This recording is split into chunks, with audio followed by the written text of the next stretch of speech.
अब शाम का वक्त था। माही अपने रूम में थी। अस्सलाम वालेकुम मिनी, मैं माही बात कर रही हूँ। इसी दौरान माही के रूम में महर भी आती है, लेकिन माही को फ़ोन में किसी से बात करता देख वो वापस मुड़ जाती है कि बाद में आ जाएगी। जी फरमाए मैडम, क्या हाल चाल है? तुम कैसी हो? वो 2 दिन बाद बात कर रही थी, लेकिन ऐसा लग रहा था कि सदियों गुजर गए हो और अब जाकर वो बात कर रही हैं। ठीक हूँ मैं, पर मुझे तुम्हारी समझ नहीं आती। एक काम क्यों नहीं करती हो तुम? अपने पूरे ख़ानदान वालों को मेरा नंबर दे दो ना। पहले फुप्पो, खाला और अब अंकल भी। यार मैं थोड़ी तुम्हारा नंबर किसी को देती हूँ। हाँ हाँ पता है, आप थोड़ी देती हैं किसी को मेरा नंबर। वो तो खुद ही आपके ख़ानदान वालों के पास चला जाता है मेरा नंबर। यार मैं सिर्फ छुट्टी में गई थी पाकिस्तान, तो बस मैंने फुप्पो के नंबर से तुम्हें मैसेज किया था और कहाँ किसी को दिया। अब उस वक्त मेरा फ़ोन ख़राब हो गया था तो मैं क्या करती। फुप्पो की खैर है, वो बात पुरानी हो गई है। अभी फ़िलहाल मैं अंकल की बात कर रही हूँ। कौन अंकल? यार मेरे कोई अंकल नहीं है। या अल्लाह माही, मैं तुम्हारे बाबा की बात कर रही हूँ। उनकी कॉल आई थी मेरे पास। कल आई थी क्या? वो अपने आप से कहती है। हाँ हाँ कल ही आई थी। सही सही। एक माही थी जिसे हर बात के किसी भी जुमले में अपना नाम लेने की आदत थी, और एक मिनी थी जिसे बात करते करते अपने आप से बात करने की आदत थी। यार मेरे पापा की कॉल तुम्हारे पास क्यों आएगी? अरे यार आई थी ना, वो जो तुमने कारनामा किया था ना उसके बारे में पूछ रहे थे मुझसे। पर वो क्यों पूछ रहे थे? खेलने के लिए पूछ रहे थे। अजीब पागल लड़की हो, तुम्हारे पापा हैं वो, तुम उनकी बेटी हो, इसीलिए पूछ रहे थे। पर उनको नहीं पता ना कुछ, तो वो कैसे पूछ सकते हैं? और तुम्हारा नंबर कैसे गया उनके पास? किसने दिया? मेरी तो अगले मंथ ही बात हुई थी अपने डैड से, और फुप्पो ने भी उनको अभी तक कुछ नहीं बताया इस बारे में कि मेरा ट्रांसफ़र हो गया, और यूनिवर्सिटी की सारी ईमेल वगैरह वो सब फुप्पो के पास आती है। तो उनको कैसे पता चला? हैं, पर वो तो कह रहे थे उनके पास ईमेल आई है। तुम भूल गई हो क्या? मैंने तुम्हें बताया था मेरा सब कुछ फुप्पो देखती हैं, उनके पास आता है। डैड को कुछ मालूम नहीं होता जब तक फुप्पो ना बताएं उन्हें कुछ। हैं, तो फिर उनको कैसे पता चला? तुमने ऐसा करो, एक दफ़ा और फुप्पो से पूछ लो, क्या पता फुप्पो ने ही बताया हो। ये तो मैं पूछ लूँगी, पर वो जो तुम्हारा नंबर वो किसने दिया? जाहिर है कि वो भी फुप्पो ने दिया होगा, और कौन दे सकता है तुमने नहीं दिया तो। अच्छा मैं फुप्पो से पूछ लूँगी, तुम टेंशन नहीं लो। अच्छा बताओ वहाँ सब कैसे हैं? खाला तुम्हारी? खाला यार वो तो बहुत अच्छी हैं, इवन यहाँ सारे लोग अच्छे हैं। ऐसा लग रहा है कि ये मेरा अपना ही घर है। सब ठीक है, बस एक कांटा है, खैर उसे मैं फ्लावर की वजह से बर्दाश्त कर सकती हूँ। अच्छा कौन है फ्लावर और कौन है कांटा? यहाँ मेरे 2 खाला के बेटे हैं, हारिस और वलीद। मैं इनसे पहले भी मिली थी पाकिस्तान में, और 7 साल बाद अब मिल रही हूँ। हारिस जो है बहुत अच्छा है, पर वलीद वो बहुत तंग करता है मुझे। अच्छा तो हारिस फ्लावर है और वलीद कांटा, ठीक है ठीक है। और आगे?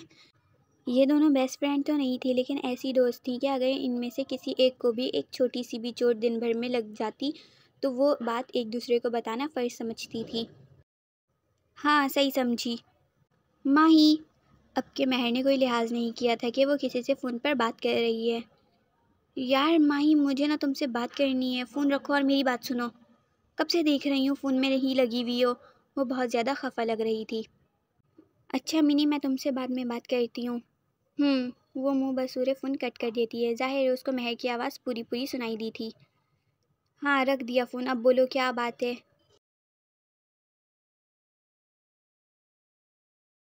2 दिन बाद मेरी दोस्त की कज़न की बर्थडे पार्टी है, तुम चलोगी? नहीं। यार चलो ना। यार मुझे ये पार्टी वगैरह नहीं पसंद। यार चलो ना प्लीज़, देखना तुम्हें मज़ा आएगा। तुम देखना लंदन के बर्थडे पार्टी में फ़ंक्शन कैसा होता है। नहीं प्लीज़ चलो ना। तुम्हें मुझे लेकर जाना क्यों है ये बताओ, मैं क्या करूँगी वहाँ जाकर, और मेरा उनसे क्या लेना देना? तुम मेरे साथ रहना ना।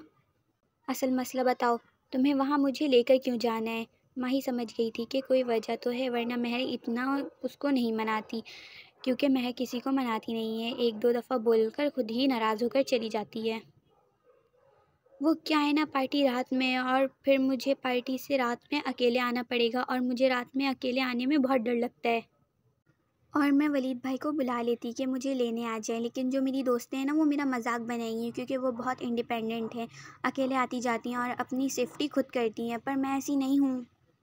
मेरी सुनेंगी तो वो मुझे भी मासूम लड़की समझेंगी और मेरा मजाक उड़ाएंगी, लेकिन मैं चाहती नहीं ऐसा हो, इसीलिए तुम चलो ना मेरे साथ। ऐसी दोस्तों से अच्छा है बंदे का कोई दोस्त ही ना हो। और ये कोई इंडिपेंडेंट गर्ल नहीं है, ये बदतमीज़, मगरूर और अनपढ़ लड़कियां हैं जिनका क्लास जो इन्होंने खुद बनाया है हद से ज़्यादा घटिया तरीन है।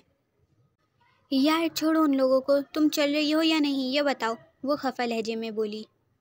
हाँ चलूँगी। खैर माही अभी महर को समझा नहीं सकती थी, अभी समझाती तो वो सुनती नहीं, वो उसे पार्टी में ही अच्छे और प्रूफ के साथ समझाएगी, उसने डिसाइड कर लिया था, तभी हाँ कर दी जाने के लिए।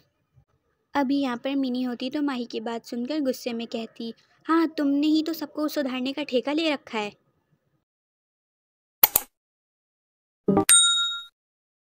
दूसरी तरफ ये किसकी इतनी हिम्मत हो गई, ये किसने गद्दारी की है, वो गुस्से में अपने मेंबर के ऊपर चिल्ला रहा था। भोको कौन है, ये किसने किया है, किसने ज़रा से पैसे की लालच में आकर मेरी न्यूज़ दे दी मीडिया को। भोको या मैं सबके टुकड़े टुकड़े कर दूं। बॉस बोलो। हम में से कोई भी नहीं है। बाकी सारे मेंबर बस सर झुकाए खड़े थे, क्योंकि वो उसके सामने कुछ नहीं कहते थे, सिर्फ हामिद था जो इनकी बात उस तक पहुंचाता था। एमडी माफिया के किसी बंदे का फेस रिवील नहीं था, हाँ अलबत्ता ये कि दूसरों को देख चुके थे, लेकिन फिर भी ये जब भी मिलते तो इन सब के चेहरे कवर होते, क्योंकि इनको खतरा होता था कि कहीं कोई एजेंट छुपा हुआ ना हो। बाकी ये लोग एक दूसरे को जानते थे, लेकिन अपने बॉस को नहीं। उन्होंने यूके के अवाम की तरह अपने बॉस का फेस नहीं देखा था, सिवाय हामिद को छोड़ के। इस गैंग में सबसे काबिल भरोसा लड़का हामिद ही था, जो कि बहुत ज़हीन था। उसे फाइटिंग नहीं आती थी, ना गन चलानी आती थी उसे, लेकिन उसका दिमाग इन सब से कहीं ज़्यादा था, एमडी से भी ज़्यादा। हामिद ही वो वाहिद लड़का था यहाँ पर जिस पर सब आंख बंद करके यकीन करते थे। यही वजह थी कि हामिद ने सबको देख भी रखा था और वो इन सब के बारे में जानता भी था, लेकिन हामिद को किसी ने नहीं देखा था और किसी को उसे देखने की ज़रूरत भी नहीं, वो ऐसे ही उस पर भरोसा करते थे। हामिद इनकी गैंग का छुपा हुआ मेंबर था, जो आइडियाज़ देता और कंप्यूटर के पीछे रहकर अपना काम करता था। तो किसने किया ये, हामिद कौन है ये, हमारा कोई माफिया दुश्मन है क्या? नहीं बॉस, हमारे माफिया दुश्मन ऐसे बदला नहीं लेते हमसे, क्योंकि वो भी जानते हैं कि हमारे पास भी उनके राज होते हैं बहुत सारे, वो इस तरह का बदला नहीं लेते। तो कौन है हामिद, कौन है तुम सबके अलावा और दूसरे माफिया के अलावा किसी ने मेरी आइज़ नहीं देखी, और यह अचानक ऐसे कैसे हो गया? हाँ यही तो मसला है बॉस, ऐसे अचानक, या कोई पुलिस का एजेंट तो हमारे पीछे नहीं लगा हुआ? एजेंट, इंटरेस्टिंग, ढूंढो तो ज़रा कौन एजेंट घुसा है। मैं श्योर नहीं हूँ बॉस कि कोई एजेंट ही है। ये लोग नहीं, माफिया दुश्मन नहीं तो और कौन हो सकता है, कोई एजेंट ही होगा जो हमारे पीछे लगा हुआ है। बस कुछ दिन दे बॉस, मैं पता करता हूँ। और बॉस वो नंबर 1, उसकी हालत ठीक नहीं लग रही। एमडी अपने गैंग के मेंबर को उनके नाम से नहीं नंबर से बुलाता था। क्या हुआ, हॉस्पिटल तो ठीक वक्त पर पहुँचा दिया था हमने उसे। हाँ वही डॉक्टर ने कहा है उसकी हड्डी फ्रैक्चर हो गई है, वो ठीक तो हो जाएगा लेकिन दोबारा वो फाइट नहीं कर सकेगा। क्या वो हमारे काम नहीं आ रहा अब? नहीं बॉस, मरवा दो उसे हॉस्पिटल में ही, हॉस्पिटल से बाहर नहीं आना चाहिए वो। दूसरी तरफ वलीद हॉस्पिटल आता है जॉन से मिलने। कैसी तबीयत है तुम्हारी? वो हॉस्पिटल के बेड पर नीम दराज लेटा हुआ था और जगह जगह मार के निशान की वजह से उसके जिस्म के हर हिस्से पर निशान था, जो कि दर्द कर रहा था। दर्द इतना था कि बोलना भी मुश्किल लग रहा था। वलीद के पूछने पर वो हल्का सा सर हिला देता है, जैसे कह रहा हो कि हाँ मैं ठीक हूँ। कितनी बड़ी लड़ाई हो गई थी तुम्हारी उनसे, जो ये हाल कर दिया उन लोगों ने तुम्हारा? उसका दिल चाह रहा था कि वो बोल दे कि ये सब तुम्हारे प्यारे भाई ने किया है, लेकिन उसके बाद के अंजाम से उसे डर लगता था। तुम इतने दिन से नहीं आ रहे थे, मैं तो डर ही गया था, मुझे लगा हारिस ने तो कुछ नहीं कर दिया तुम्हारे साथ, पर उसने नहीं किया।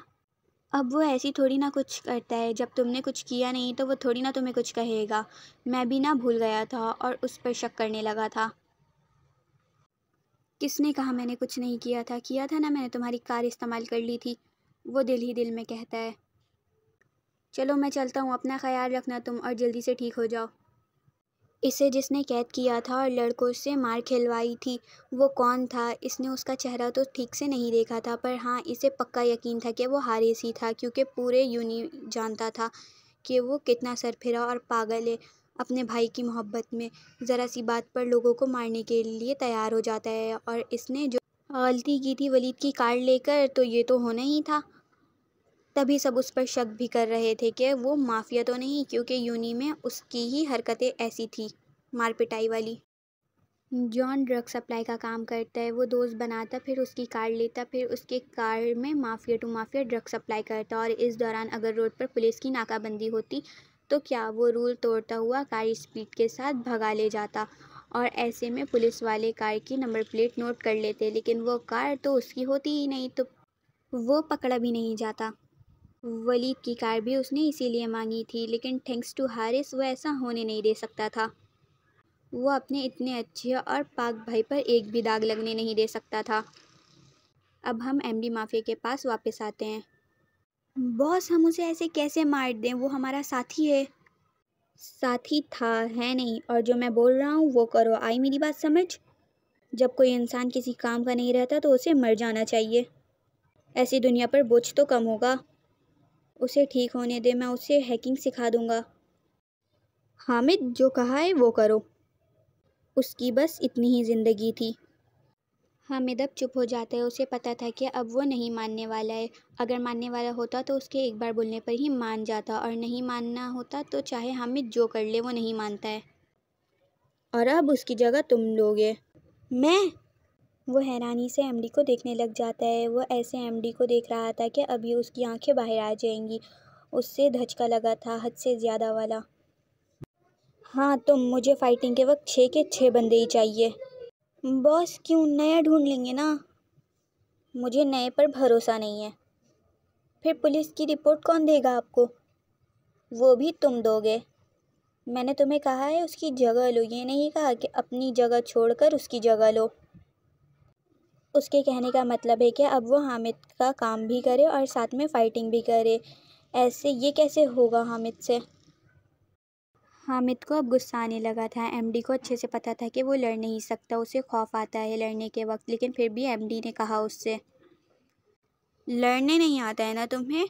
इन सब से ट्रेनिंग ले लो। तुम जाओ, जल्द से जल्द अपने आप को तैयार कर लो। बॉस, हमारे पास उससे अच्छा एक बंदा है और उसे ट्रेनिंग की भी ज़रूरत नहीं, हमारे जैसा ही है। आप उसको रख लेना।